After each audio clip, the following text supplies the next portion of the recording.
Hi everyone, welcome into Drums by Liz. Let's study some drag paradiddles today, okay? Drag paradiddles. Let's review a little sticking. I'll put the first start notes up to your tom so you can kind of hear that a little bit more. So 1 and 2 and 3 and 4 and 5 and 6 and... Okay, so we're going to play it like that to just get our bearings with it. Because it's kind of based around, 6 beats there, okay? Now, when we take it and we throw it into a little polyrhythm exercise around the drum set as a fill-in, it can change into...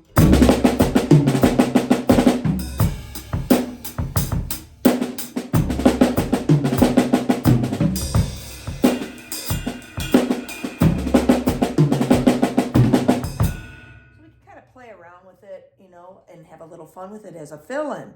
Okay, now to change that up, what I did was then take the 6 figures and push it into 3 beats in 4/4 time as 16th notes, okay? So it changes it around a little bit. The drags will end up on the E of 1 and the of 2 now. So 1 and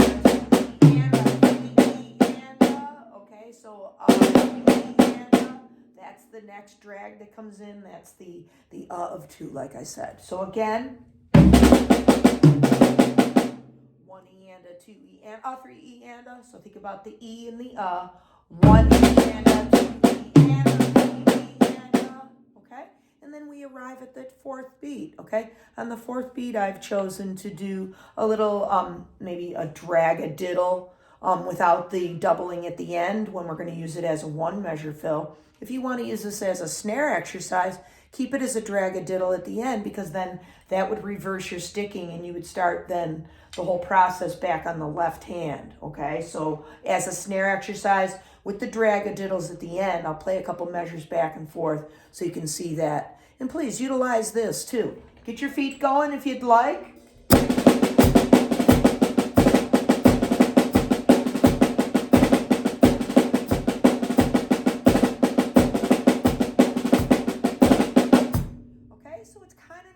Right? It works out, and it's a fun way to navigate through your rudimental work, okay? Rather than just, let's push it on the drum set. Let's think outside the box, right? Rather than just on the snare. Add your feet, do some different foot patterns during that. Maybe and.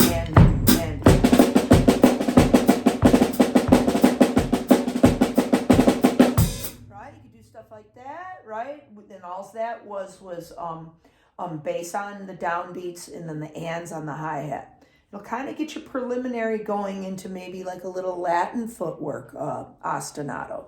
If we did something even more intense, it could be like 1 and a 2 and a 1 and a 2 and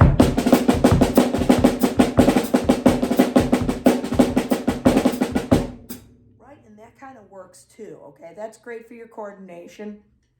And it can sound super nice in like a little Latin genre, okay? All right, so now let's push it around the drum set a little bit for us, okay? Let's take the first part. Let's put it up to that right hand on the ride, it'll be. And now on the first part, we're going to just maybe think to get to the and of 2 for a moment.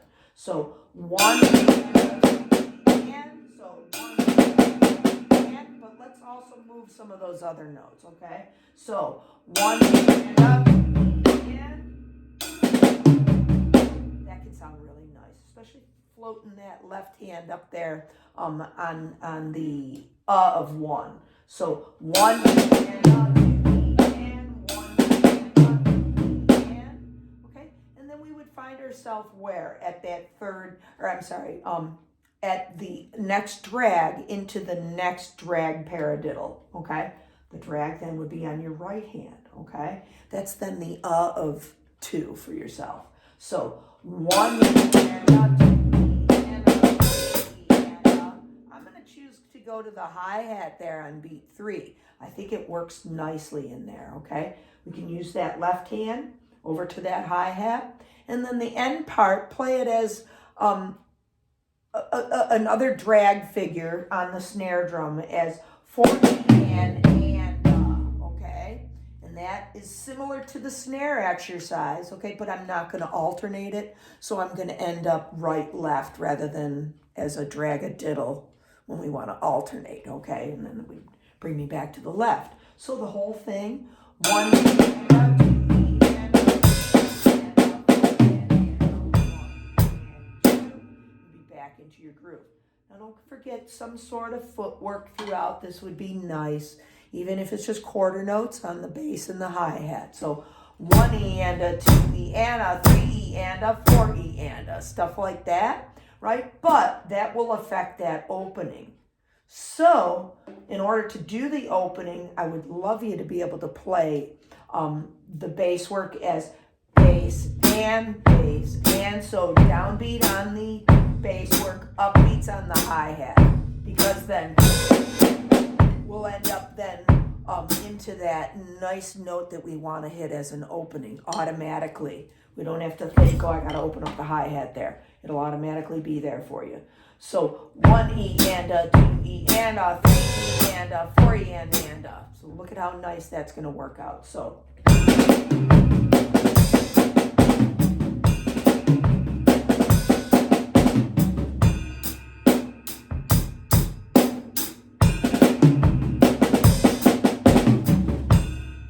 a couple times through that, and hopefully that kind of helps you, okay?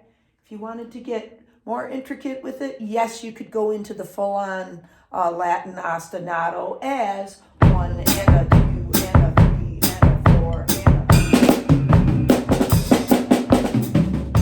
a, right? But it might, to me, it's all good to do that. And if you're playing maybe in the Latin genre and you want to keep your feet the same throughout the groove and the fill, sure, do that. But don't be afraid to maybe back it off or not play as much, because it might jumble things, okay? And it might not make maybe your tom notes come out as much as forefront, you know, when you're putting all of that extra bass work into it, okay? So be the judge of that. Have a little fun with that. It gets a little intricate, but it's really kind of nice.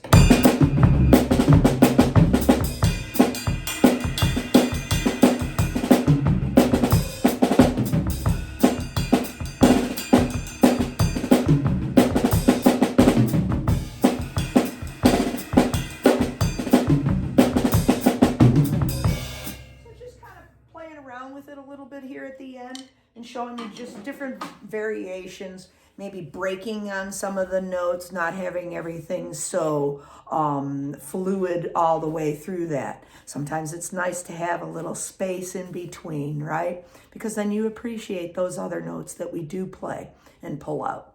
Okay, everybody, thank you so much for stopping in. Keep sharpening your skill set. This is what I'm here for, to help you through everything.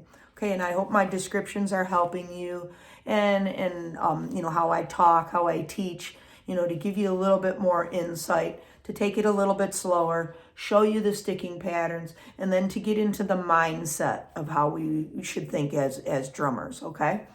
And what works, right? Okay, everybody, keep thinking outside the box and stop in again. You know where to find me.